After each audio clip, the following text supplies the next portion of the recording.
মাননীয় মুখ্যমন্ত্ৰী হিমন্ত বিশ্ব শৰ্মাক ডাঙৰীয়াক কৈছোঁ, যদি আপুনি জুবিন গাৰ্গক ন্যায় দিব নোৱাৰে নহয়, তেন্তে কিন্তু জুবিনৰ অনুৰাগীয়ে আপোনাক অসমত লেংটা কৰি ঘূৰাব। চাই থাকক, আপোনাক এদিন নহয় এদিন জুবিনৰ অনুৰাগীবোৰে আপোনাক লেংটা কৰিব, যদিহে জুবিন গাৰ্গক আপুনি ন্যায় দিব নোৱাৰে।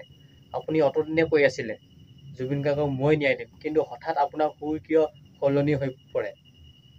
কেতিয়াবা ক'ব ন্যায় মই দিম, কেতিয়াবা ক'ব ন্যায় মই দিব নোৱাৰোঁ, ন্যায় ন্যায়ালয়হে দিয়ে। আপোনাৰ কথা শুনা আৰু বালিত মুতি থকা একেটাই। আপোনাৰ নিচিনা নিকৃষ্ট ৰাজনীতি কৰা মানুহ অসমত নাই। বহুত ৰাজনীতি কৰিলে জুবিন গাৰ্গক লৈ। জুবিন গাৰ্গ জীয়াই থকা অৱস্থাত আপুনি কিন্তু জুবিন গাৰ্গক একো কৰিব পৰা নাছিলে, জুবিন গাৰ্গক লৈ ৰাজনীতি কৰিব পৰা নাছিল। কিন্তু এতিয়া জুবিন গাৰ্গ নোহোৱা হৈ গ'ল, আপুনি কিন্তু এতিয়া ৰাজনীতি কৰা লাগি গ'ল। মৃত্যু হোৱা মানুহজনকো আপুনি মানে এৰি দিয়া নাই, তেখেতক লৈ এতিয়া ৰাজনীতি কৰি আছে। প্ৰতিটো প্ৰসংগত প্ৰতিটো কথাতে মানে জুবিন গাৰ্গক টানি আনে, জুবিন গাৰ্গৰ হৈ আমুক কৰিছে তামুক কৰিছে। এতিয়া জুবিন গাৰ্গৰ হৈ মানে ন্যায় আপোনালোকেহে বিচাৰি আছে। কাৰ ওচৰত ন্যায় বিচাৰি আছে হে? সকলো দেখোন আপোনালোকৰ হাততে আছে। আপোনালোকে ইচ্ছা কৰিলে জুবিন গাৰ্গক আজিয়ে ন্যায় দিব পাৰে, কিন্তু কিয় দিয়া নাই? এইবিলাক কথা ৰাইজে মনত ৰাখিছে নহয়। ২৬ত ৰাইজে আপোনালোকক দেখুৱাই দিব, যদিহে জুবিন গাৰ্গক ২৬ৰ আগে আগে যদি ন্যায় দিব নোৱাৰে। আপুনি ধ্বংস। আপোনাক অসমৰ ৰাইজে জুবিন গাৰ্গক অনুৰাগীয়ে কিন্তু লেংটা কৰিব, সেইটো একদম চিধা আৰু স্পষ্ট কথা। হিমন্তৰ কথা শুনা আৰু বালিত মুতি থকা এটাই কথা। আপোনালোকে মুখ্যমন্ত্ৰী হিমন্ত বিশ্ব শৰ্মাৰ কথা বিশ্বাস কৰে নেকি? এখেতৰ কথা বিশ্বাস কৰা আৰু বালিত মুতি থকা একে কথা। বহুত দিনৰ আগৰ পৰা কৈছে যে জুবিন গাৰ্গক হত্যা কৰা হৈছে, কিন্তু কেতিয়া ন্যায় দিব জুবিন গাৰ্গক? জুবিন গাৰ্গৰ কথা ক'লে হিমন্তই কৈ দিয়ে যে অসমত মিয়াসকলে অসম ধ্বংস কৰিছে। মানে জুবিন গাৰ্গৰ প্ৰসংগ ওলালে মিয়াসকললৈ টানি নিয়ে কথাবোৰ। আৰু সেইজন মানুহক অসমৰ ৰাইজে বিশ্বাস কৰিব পাৰিবনে? আজি ইমান দিন হৈ গ'ল, জুবিন গাৰ্গক ন্যায় দিব পৰা নাই।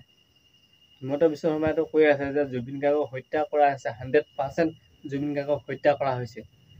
এইবোৰ কথা কৈ আছে মিডিয়াৰ সন্মুখত, কিন্তু কিয় ন্যায় দিব পৰা নাই? যদিহে হত্যা কৰা হৈছে, যিসকল লোকে হত্যা কৰিছে সেইসকলক কিয় শাস্তি দিব পৰা নাই বৰ্তমান সময়ত? মানে মুখত যি আহে তাকে বলকি দিয়ে। জুবিন গাৰ্গক লৈ ৰাজনীতি বেলেগে কৰা নাই, হিমন্তই ৰাজনীতি কৰি আছে জুবিন গাৰ্গক লৈ। কেতিয়াবা ক'ব জুবিন গাৰ্গক মই ন্যায় দিম, আৰু কেতিয়াবা ক'ব যে জুবিন গাৰ্গক মই ন্যায় দিব নোৱাৰোঁ, মইতো মুখ্যমন্ত্ৰী, ন্যায়ালয়হে দিব। এইবিলাক কথা কয়। কেতিয়াবা কয় ন্যায় মই দিম, কেতিয়াবা কয় ন্যায় মই দিব নোৱাৰোঁ। মানে কি অসমৰ ৰাইজক কি বুৰ্বক পাইছ নেকি? এদিনাখন এটা কথা ক'ব, এদিনাখন এটা কথা ক'ব। মুঠতে প্ৰতিটো মুহূৰ্তত বেলেগ বেলেগ কথা, একেখন মুখে বেলেগ বেলেগ কথা কৈ থাকে হিমন্তই। অসমৰ ৰাইজক বুৰ্বক পাইছ? হিমন্তৰ কথা বিশ্বাস কৰা আৰু বালিত মুতি থকা একেটাই। এতিয়া কথা হ'ল জুবিন গাৰ্গক কেতিয়া ন্যায় দিব? জুবিন গাৰ্গৰ প্ৰসংগ ওলালে গৌৰৱ গগৈলৈ টানি দিয়ে যে গৌৰৱ গগৈ পাকিস্তানী এজেণ্ট। আৰে পাকিস্তানী এজেণ্টে যদি হয়, ইমান দিনে কি কৰি আছ? আৰে শাসনততো আপুনিয়ে আছে ন? আজি 5 বছৰে কি কৰিলে? যদি সঁচাকৈ যদি গৌৰৱ গগৈ পাকিস্তানী এজেণ্ট হয়, অসমৰ পৰা বহিষ্কাৰ কৰি দিয়ক, পাকিস্তানলৈ পঠিয়াই দিয়ক। যদিহে আপুনিতো কৈছে পুৰা প্ৰমাণ আছে বুলি আপোনাৰ হাতত, কিন্তু সেই প্ৰমাণ সোপা লৈ কি কৰি আছে? সাপতি আছে নেকি প্ৰমাণ সোপা লৈ?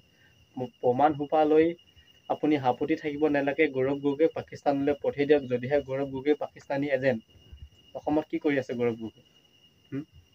এইবিলাক কথা ক'লে এতিয়া আমি বেয়া হ'ব লাগিব। এতিয়া জুবিনদাৰ প্ৰসংগ ওলালে গৌৰৱ গগৈলৈ টানি দিয়ে, বিলাসী সেনালৈ টানি দিয়ে, মিয়ালৈ টানি দিয়ে। অসমত কৈ আছে বাংলাদেশী আছে, বাংলাদেশী মিয়া আছে। যদিহে বাংলাদেশী মিয়া আছে, অসমৰ পৰা খেদাই দিয়ক না। অতদিনে কিয় খেদাব পৰা নাই? এতিয়া নিৰ্বাচনৰ সময় আহিছে, ২৬ত নিৰ্বাচন হ'ব, আৰু সেই গতিকে মানে জুবিনদাৰ প্ৰসংগ ওলালেই অসমখন মানে মিয়াসকলে ধ্বংস কৰিছে বুলি তেনেকৈ কয় আপুনি। যদিহে ধ্বংস কৰিছে, সিহঁতক বাংলাদেশলৈ পঠিয়াই দিয়ক। কিয় এটাও মিয়া খেদাব পৰা নাই? আপুনি কৈ থাকে অসমত বাংলাদেশী আছে। হয়, অসমত বাংলাদেশী আছে, কিন্তু আপুনি এটাও বাংলাদেশী খেদিব পৰা নাই, কেৱল মুখত কয়। মই থকালৈকে অসমত মিয়াসকলৰ শান্তি নাই বুলি কয়। যদিহে সঁচাকৈ যদি আপুনি থাকিলে অসমত মিয়াসকলৰ শান্তি নাই, তেনেহ'লে বাংলাদেশলৈ পঠিয়াই দিয়ক মিয়াসকলক। কিয় এটাও খেদাব পৰা নাই? এনেই মুখত উস্তাদি মাৰি লাভ নাই, কামে কাজে লাগক, গম পাইছেনে? মুখত এনেই উস্তাদি মাৰি মাৰি কথাবিলাক কৈ লাভ নাই। মুঠতে মিডিয়া সন্মুখত আবুল তাবুল বকে।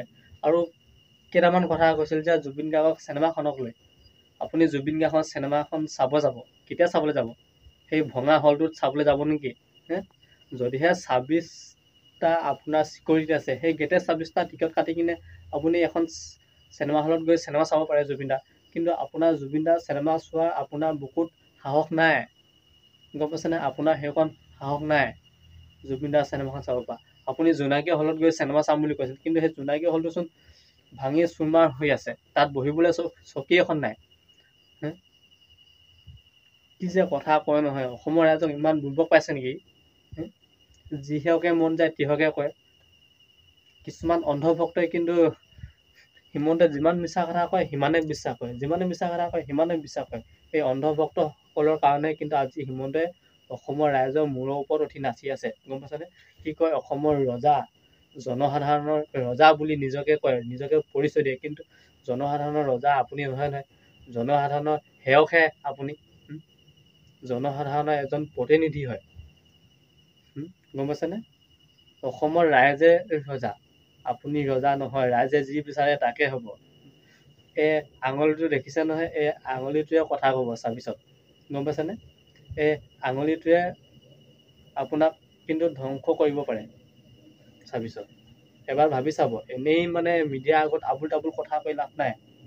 এতিয়া এইবিলাক কথা ক'ব গ'লে আমি মানে জাতিদ্ৰোহী হৈ যাবলগীয়া হয়, গম পাইছেনে? এতিয়া কেইদিনমান আগতে বিলাসে সেনাক লৈ মানে প্ৰশংসাৰে উপচাই পেলাইছিল, কিন্তু এতিয়া আপুনিয়ে কৈছে হয়তো বিলাসে সেনাক নিষিদ্ধ কৰিব লাগিব বুলি কৈছে। কি মানে এইবিলাক? আপোনাৰ নিচিনা মানুহ অসমত নাই। ইমানে আপুনি নিকৃষ্ট ৰাজনীতি কৰিব পাৰে নহয়, সপোনতো ভবা নাছিলো। তেখেতলোকে যেনে ধৰণেৰে আগৰবাৰ লৈ আহিছিলে, পিছৰবাৰ তেওঁলোকে কেনেকৈ এই গোটেই কথাবোৰ লিখক, SITৰ ভিতৰৰ যিবোৰ কথা, যিবোৰ SITৰ ভিতৰৰ কথা লিক হ'ব নালাগে, সেই কথাবোৰ সময় সাপেক্ষে লিক হোৱা আমি দেখিছোঁ।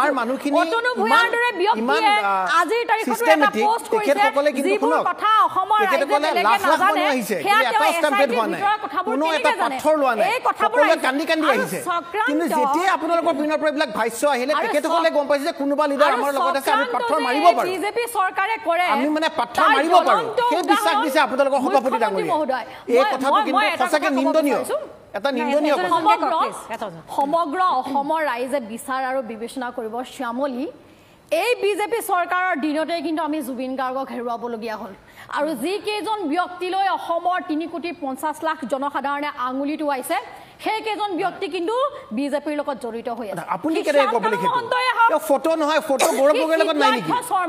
লুৰিণ গগৈৰ লগত ফটো নাই নেকি? আপোনালোকৰ লিডাৰৰ লগত ফটো নাই নেকি? কি ভিত্তিত আপুনি কৈছে ৰিলেটেড বুলি?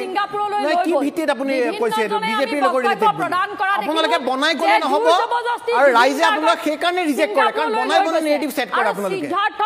আপোনালোকে নেৰেটিভবিলাক নিজে নিজে মনত ভাবি পেলাই ছেট কৰে। এখন ফটো থকা মানে এইটো নুবুজাই যে তেখেতসকল বিজেপিৰ হয়, এখন ফটো থকা মানে এইটো নুবুজাই যে বিজেপিৰ হয়। এতিয়া কথাটো হ'ল আপোনালোকে ঘৰত ভাবি আহে যে কাইলৈ কি নেৰেটিভ ছেট কৰিব পাৰে, সেইকাৰণে ৰাইজে আপোনালোকক বিশ্বাস নকৰে।